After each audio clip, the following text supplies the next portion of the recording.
Hi hello ನಮಸ್ಕಾರ. ಎಲ್ಲರೂ ಹೇಗಿದ್ದೀರಾ? ಸೂಪರ್ ಆಗಿದ್ದೀರಾ ಅನ್ಕೊಂತೀನಿ. ನಾನು ರಾಜೇಶ್ ಕೋಡೆ. ನನ್ನ ಚಾನಲ್ ನೀವು ಹೊಸಬ್ರಾಗಿರೋ ದಯವಿಟ್ಟು ಸಬ್ಸ್ಕ್ರೈಬ್ ಮಾಡಿ. ಯಾರೆಲ್ಲ ಡೇಟಿಂಗ್ ಆ್ಯಪ್ಗಳು ಯೂಸ್ ಮಾಡ್ತಿರೋ ದಯವಿಟ್ಟು ಇವತ್ತಿಂದನೇ ಇದನ್ನು ಸ್ಟಾಪ್ ಮಾಡಿ. ಎಲ್ರಿಗೂ ನಾನು ಉಪದೇಶ ಕೊಡ್ತಿಲ್ಲ, ನಿಮ್ಮ ಒಳ್ಳೇದಕ್ಕೆ ಕೇಳ್ತಾ ಇದ್ದೀನಿ. ಯಾಕಂದ್ರೆ ಡೆಲ್ಲಿಲಿ ಒಂದು ಇನ್ಸಿಡೆಂಟ್ ನಡೆದಿದೆ. ಯಾವ ರೀತಿ ಇನ್ಸಿಡೆಂಟ್ ನಡೆದಿದೆ ಅಂತ ಹೇಳಿದ್ರೆ, ಒಂದು ಹುಡುಗ ಪಾಪ ಟಿಂಡರ್ ಆ್ಯಪ್ನ ಇನ್ಸ್ಟಾಲ್ ಮಾಡಿಕೊಂಡು ಅದರಲ್ಲಿ ಹುಡುಗಿ ಹುಡುಕೋದಕ್ಕೋಸ್ಕರ ನನ್ನ ಗರ್ಲ್ ಫ್ರೆಂಡ್ ಮಾಡ್ಕೋಬೇಕು, ಇಲ್ಲ ಲೀವಿನಲ್ಲಿ ಇರಬೇಕು ಅಂತಾನೋ, ಇಲ್ಲ ಮದುವೆ ಆಗ್ಬೇಕು ಅಂತಾನೋ, ಇಲ್ಲ ಫ್ರೆಂಡ್ಶಿಪ್ ಮಾಡ್ಕೋಬೇಕಂತಾನೋ ಯಾವುದೋ ಒಂದು ಉದ್ದೇಶದಿಂದ ಆ ಡೇಟಿಂಗ್ ಆ್ಯಪ್ನ ಇನ್ಸ್ಟಾಲ್ ಮಾಡಿದ್ದಾನೆ. ಇನ್ಸ್ಟಾಲ್ ಮಾಡಿಕೊಂಡು ಅದರಲ್ಲಿ ಒಂದು ಹುಡುಗಿಗೆ ಆಯ್ ಅಂತ ಮೆಸೇಜ್ ಮಾಡಿದ್ದಾನೆ. ಆ ಹುಡುಗಿನೂ ಇವನಿಗೆ ರಿಪ್ಲೈ ಮಾಡಿದ್ದಾಳೆ, ಆಯ್ ಅಂತ ಮೆಸೇಜ್ ಮಾಡಿ ಅಲ್ಲೇ ಮಾತಾಡ್ಕೊಂಡು ಚಾಟಿಂಗಲ್ಲೇ ವಾಟ್ಸಪ್ ನಂಬರ್ಗಳು ಶೇರ್ ಮಾಡ್ಕೊಂಡಿದ್ದಾರೆ. ಆ ವಾಟ್ಸಪ್ ನಂಬರ್ ಕೊಟ್ಟವಳು ಅವಳು ಈ ರೀತಿ ಎಲ್ಲ ಚಾಟ್ ಮಾಡಿದ್ದಾಳೆ. ಯಾವ ರೀತಿ ಅಂತ ಹೇಳಿದ್ರೆ, ಬಾ ನಾವಿಬ್ರು ಮೀಟ್ ಆಗೋಣ ಅಂತ ಹೇಳ್ಬಿಟ್ಟು. ಇವನು ಫುಲ್ ಎಕ್ಸೈಟ್ ಆಗ್ಬಿಟ್ಟಿದ್ದಾನೆ. ಏನಪ್ಪ ನಾನು ಕೇಳಿದಿರೋಕ್ಕಿಂತ ಮುಂಚೆ ಅವಳು ಮೀಟ್ ಆಗೋಣ ಅಂತ ಹೇಳ್ತೀಯಳಲ್ಲ ಅಂದ್ಬಿಟ್ಟು. ಯಾವುದೇ ಹುಡುಗರು ಸಿಕ್ಕಿದ್ರು ಬಿಡ್ತಾರಾ? ಅದೇ ರೀತಿ ಇವನು ಮಾಡಿದ್ದಾನೆ. ಡೇಟಿಂಗ್ ಆ್ಯಪಲ್ಲಿ ಈ ಥರ ಮೆಸೇಜ್ ಮಾಡಿದಾಳೆ ಅವಳು, ಬಾಯ್ ಮೀಟ್ ಆಗೋಣ ಅಂದ ತಕ್ಷಣ ಇವನು ಫುಲ್ ಟಿಪ್ ಟಾಪ್ ಆಗಲ್ಲ ರೆಡಿ ಆಗ್ಬಿಟ್ಟು ಇಲ್ಲಿ ಮೆಟ್ರೋ ಹತ್ರ ಬಾ ಅಂತ ಹೇಳಿದ್ದಾಳೆ. ಇದು ಡೆಲ್ಲಿಲಿ ನಡೆದಿರೋ ಇನ್ಸಿಡೆಂಟ್. ಮೆಟ್ರೋ ಹತ್ರ ಬಾ ಅಂತ ಹೇಳ್ಬಿಟ್ಟು ಅಲ್ಲಿಗೆ ಹೋಗಿದ್ದಾನೆ ಇವನು. ಪಿಕಪ್ ಮಾಡ್ಕೊಂಡು ಅವಳು ಯಾವುದೋ ಒಂದು ಕೆಫೆ ಲೊಕೇಶನ್ ಹೇಳಿದ್ದಾಳೆ. ಅವಳೇ ಚೂಸ್ ಮಾಡ್ಬಿಟ್ಟಿದ್ದಾಳೆ ಯಾವ ಕೆಫೆ ಅಂದ್ಬಿಟ್ಟು. ಆ ಕೆಫೆ ಲೊಕೇಶನ್ ಹತ್ರ ಕರ್ಕೊಂಡು ಹೋಗಿದ್ದಾಳೆ ಅವಳು. ಅಲ್ಲಿಗೆ ಹೋದವ್ರು ಇಬ್ರು ಕೂತ್ಕೊಂಡಿದ್ದಾರೆ, ಮಾತಾಡಿದ್ದಾರೆ. ಇವನು ಅವಳನ್ನ ನೋಡಿದ ತಕ್ಷಣ ಫುಲ್ ಫಿದಾ ಆಗ್ಬಿಟ್ಟಿದ್ದಾನೆ. ಅದು ಎಷ್ಟೇ ಆದ್ರೂ ಪರವಾಗಿಲ್ಲ, ಇವಳನ್ನ ನಾನು ಪಟಾಯಿಸ್ಕೊಳ್ಳೇಬೇಕು ಅನ್ನೋ ಒಂದು ಲೆಕ್ಕಾಚಾರದಲ್ಲಿ, ಫ್ರೆಂಡ್ ಮಾಡ್ಕೊಳ್ಳೇಬೇಕು, ಲವ್ ಮಾಡಲೇಬೇಕು ಅನ್ನೋ ರೀತಿ. ಆಯ್ತಾ? ಇವಳು ಅವಾಗ್ಲಿಂದ ಅಲ್ಲಿಂದ ಶುರು ಮಾಡಿದಳು ಕತೆಗಳನ್ನ. ಮೆನುಲ್ಲಿ ಏನಿರುತ್ತೋ ಅದನ್ನ ಆರ್ಡರ್ ಮಾಡಬೇಕು. ಬಟ್ ಇವಳು ಏನ್ ಮಾಡಿದಾಳೆ, ಮೆನು ಬಿಟ್ಟು ಬೇರೆ ಏನೋ ಆರ್ಡರ್ ಮಾಡಿದಾಳೆ ಹೋಟ್ಲವ್ರ ಹತ್ರ. Hotel in the sense cafe. ಆಯ್ತಾ? ಕೆಫೆಯಲ್ಲಿ ಇವಳು ಮೆನುಲ್ ಇಲ್ದಿರೋದನ್ನೆಲ್ಲ ಆರ್ಡರ್ ಮಾಡ್ತಾ ಇದ್ದಾಳೆ. ಅವನು ಅವಳು ಹೇಳಿದನ್ನೆಲ್ಲ ತರ್ತಾ ಇದ್ದಾಳೆ. ಅದು ಏನಂತಾರೆ, ಆ ಮೆನುಲ್ ನೋಡ್ತಾನೆ, ಆ ಮೆನುಲ್ ರೇಟು ಇಲ್ಲ, ಆ ಕೆಫೆನೂ ಇಲ್ಲ. ಇವನು ಸ್ವಲ್ಪ ಆಶ್ಚರ್ಯ ಆಯ್ತು. ಆಯ್ತು ಬಿಡು, ಏನದು ನನಗೆ ಹೊಸದಿರ್ಬೇಕಿದು, ಇವಳಿಗೆ ಯಾವುದೋ ಹಳೇದಿರ್ಬೇಕಿದು ಕೆಫೆ, ಅದಕ್ಕೆ ಹೇಳಿದೆಲ್ಲ ಆರ್ಡರ್ ಮಾಡೋದ್ ತರ್ತಾ ಹೇಳೆ ಅಂದ್ಬಿಟ್ಟು ಇವನ್ ನೋಡ್ತಾ ಇದ್ದಾನೆ. ಟೇಬಲ್ ಫುಲ್ಲು ಆಗೋಯ್ತಂತ ಆರ್ಡರ್ಗಳು. ಅವಳು ಚೆನ್ನಾಗಿ ದನ ತಿಂದಂಗೆ ತಿಂದು ಕುಡ್ದು ಇವನ್ ಬರೀ ನೋಡಿ ಏನಂತಾರೆ ತಲೆ ಸುತ್ತ ಬೀಳೋದೊಂದು ಬಾಕಿ ಅಷ್ಟೇ. ಆ ರೀತಿ ನೋಡ್ಕೊಂಡು ಕೂತಿದ್ನಂತೆ. ಬಟ್ ಏನ್ ಅನ್ಕೊಂಡಿದ್ದ, ಏನ್ ಮ್ಯಾಕ್ಸಿಮಮ್ ಅಂದ್ರೂ ಒಂದು 5-10 ಸಾವಿರ ರೂಪಾಯಿ ಆಗ್ಬೋದು. ಇವತ್ತು ಒಳ್ಳೆ ಜೇಬಕ್ಕೆ ಕತ್ರಿ ಬಿತ್ತು ನನಗೆ, ಸುಮ್ನೆ ಮನೇಲಿ ಕೂತ್ಕೊಂಡು ಎಂತ ಕೆಲಸ ಮಾಡ್ಕೊಂಡೆ ಅನ್ಬಿಟ್ಟು ಒಂದ್ ಸ್ವಲ್ಪ ಫೀಲಿಂಗ್ ಹೋಗ್ಬಿಟ್ಟಿದ್ದಾನೆ ಹುಡುಗ. ಆಗ್ಲಿ ಇವತ್ತು ಖರ್ಚು ಮಾಡ್ಕೊಂಡು ಸುಮ್ಮನೆ ಸೈಲೆಂಟ್ ಆಗಿ ಹೋಗ್ಬಿಡೋಣಪ್ಪ, ಇದು ಯಾಕೋ ವರ್ಕೌಟ್ ಆಗಲ್ಲ, ಇದು ಖರ್ಚುಗಳು ಜಾಸ್ತಿ ಆಗ್ತಿದೆ ಅಂತ ಹೇಳ್ಬಿಟ್ಟು ಇವನು ಈ ರೀತಿ ಅನ್ಕೊಂಡಿದ್ದಾನೆ. ಆ ಹುಡುಗಿನೂ ಮಾತಾಡ್ಕೊಂಡು ಚೆನ್ನಾಗಿ ತಿಂದು ತೇಗಿ ಅದು ಇದೆಲ್ಲ ಆರ್ಡ್ರ್ ಮಾಡಿ ಇವನೊಂದು ಮ್ಯಾಕ್ಸಿಮಮ್ ಅಂದ್ರೆ ಒಂದು 5-10 ಸಾವಿರ ರೂಪಾಯಿ ಬಿಲ್ ಬರ್ಬೋದು ಅಂದ್ಬಿಟ್ಟು ಲಾಸ್ಟ್ವರೆಗೂ ವೆಯ್ಟ್ ಮಾಡಿದ್ದಾನೆ. ಇನ್ನೇನು ಬಿಲ್ ಬರೋ ಟೈಮಲ್ಲಿ ಆ ಹುಡುಗಿ, ನನಗೆ ಇದು ಯಾವುದೋ ಎಮರ್ಜೆನ್ಸಿ ಕಾಲ್ ಬಂತು ಅಂದ್ಬಿಟ್ಟು ಅಲ್ಲಿಂದ ಜೂಟ್ ಅವಳು. ಇವನು 5 ನಿಮಿಷ ಕಾಯ್ದ, 10 ನಿಮಿಷ ಕಾಯ್ದ, 20 ನಿಮಿಷ ಕಾಯ್ದ, ಅರ್ಧ ಗಂಟೆ ಕಾಯ್ದ, ಹುಡುಗಿ ಅಡ್ರೆಸ್ಗೆ ಇಲ್ಲ. ಸರಿ ಬಿಡಪ್ಪ, ಯಾವ್ದೋ ಇದು ಗ್ರಾಚಾರ, ನಂದು ಟೈಮ್ ಸರಿ ಇಲ್ಲ ಅಂತ ಹೇಳ್ಬಿಟ್ಟು ಅವ್ನು ಬಿಲ್ ತರ ಕೇಳಿದಾನೆ ಇದು ಕೆಫೆ ಅವ್ರಿಗೆ. ಆ ಕೆಫೆ ಅವ್ರಿಗೆ ಬಿಲ್ ತರ ಕೇಳಿದ್ರೆ ಆ ಬಿಲ್ ತಂದು ಕೊಟ್ರಂತ ಇವನ್ ಕೈಗೆ. ಆ ಬಿಲ್ ನೋಡಿದ ತಕ್ಷಣನೇ ಬಾಡಿ ಎಲ್ಲ ಕೋಲ್ಡ್ ಆಗೋಯ್ತಂತ ಅವನಿಗೆ, ಶಾಕ್ಗೆ. ಎಷ್ಟಾಗಿರ್ಬೋದು ಹಬ್ಬ ಅಂದ್ರೆ ಬಿಲ್ಲು? ಏನೊಂದು ಮ್ಯಾಕ್ಸಿಮಮ್ ಅಂದ್ರೆ ಒಂದು ಕೆಫೆಯಲ್ಲಿ 10-12 ಸಾವಿರ ರೂಪಾಯಿ, ಅದು ಮ್ಯಾಕ್ಸಿಮಮ್. ಅದು ಗ್ರೂಪ್ ಎಲ್ಲ ಕುತ್ಕೊಂಡು ಕುಡಿದು ತಿಂದ್ರೆ ಅಲ್ಲಿ ಬರೋಬರಿ ಬಂದ್ಬಿಟ್ಟು 48 ಸಾವಿರ ರೂಪಾಯಿ ಬಿಲ್ ಆಗಿತ್ತಂತೆ. ಎಷ್ಟು ಹೇಳಿ? 48 ಸಾವಿರ ರೂಪಾಯಿ ಬಿಲ್ಲು. ಅವ್ನು ನೋಡಿ ಅದು ಶಾಕ್ ಆಗ್ಬಿಟ್ಟು, ಏನಪ್ಪ ಇದು, ಏನ್ ನಾವು ಕುಡ್ದಿದ್ದು ತಿಂದಿದ್ದು ಇಲ್ಲಿ ಯಾವ್ದು ಮೆನುಲ್ಲೂ ಇಲ್ಲ, ಇದು ಲಿಸ್ಟ್ಗಳು, ನೀನ್ ಏನ್ ಮಾಡಿದ್ಯಾ ಅಂತ ಕೇಳಿದ್ರೆ, ಇದು ಸರ್ ನೀವು ಕುಡ್ದಿದ್ ಬಿಲ್ಗಳೆಲ್ಲ, ನೀವು ತಿಂದಿದ್ ಬಿಲ್ಗಳೆಲ್ಲ ಅಂತ 48 ಸಾವಿರ ರೂಪಾಯಿ ತೋರಿಸಿ, ಅದು ನಾನು ಕೊಡಲ್ಲ, ಇದ್ ಮಾಡಲ್ಲ, ಏಂತಕ್ಕೆ ಇಷ್ಟೊಂದು ಬಿಲ್ ಹಾಕಿದ್ದೀರಾ ಅಂತೆಲ್ಲ ಹೇಳಿದ್ದಕ್ಕೆ ಅವ್ನಿಗೆ ಧಮ್ಕಿ ಹಾಕಿ ಬೌನ್ಸರ್ಸ್ಗಳನ್ನ ಕರೆಸಿ, ಬಿಲ್ ಕಟ್ತೀಯೋ ಇಲ್ಲ ಅಂದ್ರೆ ನಿನ್ನ ಇದಕ್ಕೆ ಪೊಲೀಸ್ ಸ್ಟೇಷನ್ ಕರ್ಕೊಂಡು ಹೋಗ್ಲು ಅಂತೆಲ್ಲ ಹೇಳಿ, ನಿನ್ನ ಮಾನ ಮರ್ಯಾದೆ ಪ್ರಶ್ನೆ, ಇನ್ನೇನ್ ಮಾಡಕ್ ಆಗಲ್ಲ, ಇವತ್ತು ನನ್ ಗ್ರಾಚಾರ, ನನ್ನ ಟೈಮೇ ಸರಿ ಇಲ್ಲ ಅನ್ಕೊಂಡು ಅಲ್ಲಿ ಎಷ್ಟಾಗಿತ್ತೋ ಅದನ್ನ ಬಿಲ್ ಕಟ್ಟಿ ಸೈಲೆಂಟ್ ಆಗಿ ಮನೆಗೆ ಹೋಗಿದ್ದಾನೆ.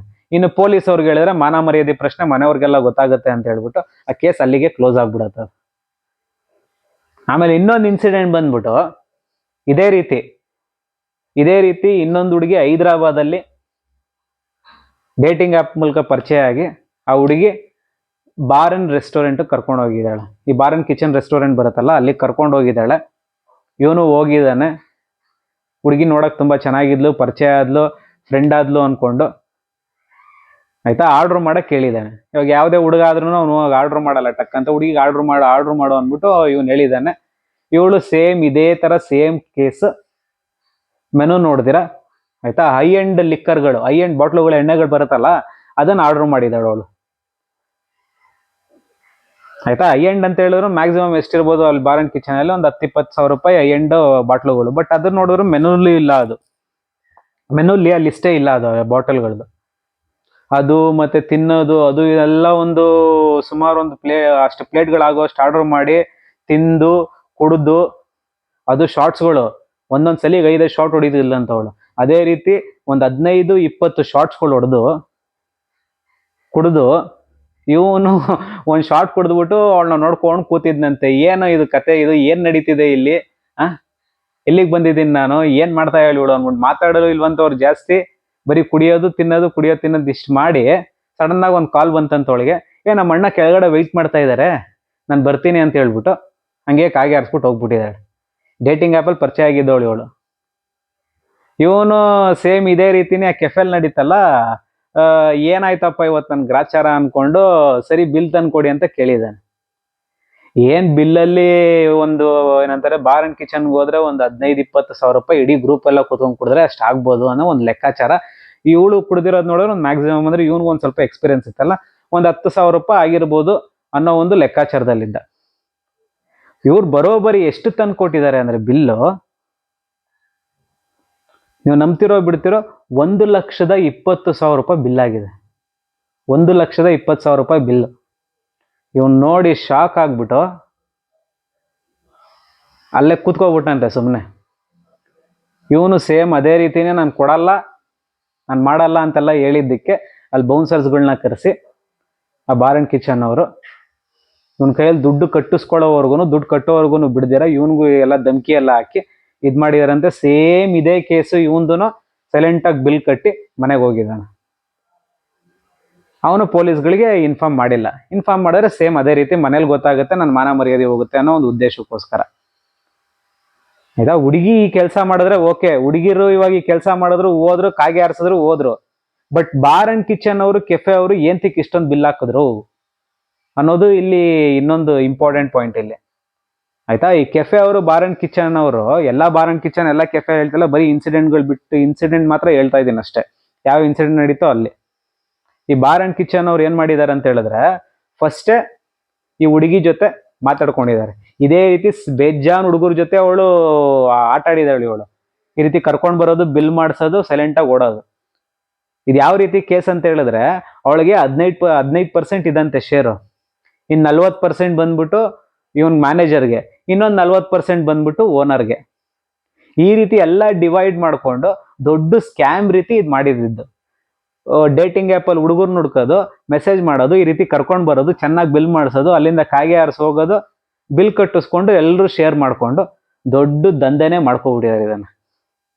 ಇದು ಕೊನೆಗೂ ಇದು ಪೊಲೀಸ್ ಅವ್ರಿಗೆ ಗೊತ್ತಾಗಿ ಯಾರೋ ಇನ್ವೆಸ್ಟಿಗೇಟರ್ ದೀಪಿಕಾ ಅಂದ್ಬಿಟ್ಟು ಅವ್ರು ಇನ್ವೆಸ್ಟಿಗೇಟ್ ಮಾಡಿ ಇದನ್ನ ಎಲ್ಲಾನು ಬಯಲೆಳೆದಿದ್ದಾರೆ.